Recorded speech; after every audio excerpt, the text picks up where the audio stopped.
వరలక్ష్మి వ్రతం పూజా విధానం మరి విశిష్టత.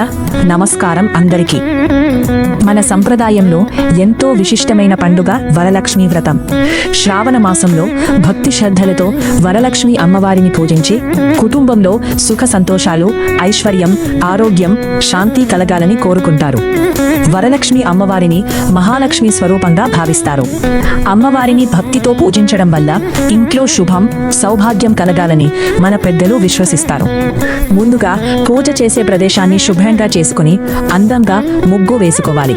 తరువాత ఒక పీటను ఏర్పాటు చేసి దానిపై కలశాన్ని ఉంచాలి. కలశంలో నీరు, అక్షతలు, పసుపు, కుంకుమ వంటి పూజా ద్రవ్యాలను ఉంచి మామిడి ఆకులు మరియు కొబ్బరికాయతో కలశాన్ని అలంకరించాలి. ఆ తరువాత వరలక్ష్మి అమ్మవారి రూపాన్ని అందంగా అలంకరించి పసుపు, కుంకుమ పూలు సమర్పించాలి. అమ్మవారికి ఇష్టమైన నైవేద్యాలను భక్తితో సమర్పించి లక్ష్మీదేవి అష్టోత్తరం లేదా మీకు తెలిసిన స్తోత్రాలను చదవాలి.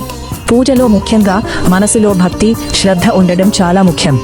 పూజ పూర్తయిన తరువాత అమ్మవారికి హారతి ఇచ్చి కుటుంబ సభ్యులందరూ అమ్మవారి ఆశీర్వాదం పొందాలి. అనంతరం ప్రసాదాన్ని అందరికీ పంచాలి.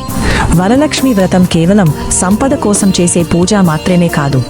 కుటుంబ సభ్యులందరూ కలిసి భక్తితో అమ్మవారిని ప్రార్థిస్తూ పరస్పరం సంతోషంగా ఉండాలని కోరుకునే ఒక అందమైన సంప్రదాయం. వరలక్ష్మి అమ్మవారి కృప ప్రతి ఇంటిపై ఉండి అందరికీ ఆరోగ్యం, ఆనందం, ఐశ్వర్యం, శాంతత కలగాలని మనస్ఫూర్తిగా కోరుకుందాం.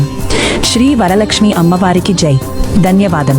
ఈ వీడియో మీకు నచ్చితే లైక్ చేయండి, మీ కుటుంబ సభ్యులతో షేర్ చేయండి. ఇలాంటి భక్తి, పూజా విధానాల వీడియోల కోసం మా ఛానల్ను సబ్స్క్రైబ్ చేయడం మర్చిపోవద్దు. వరలక్ష్మి దేవి రావమ్మ.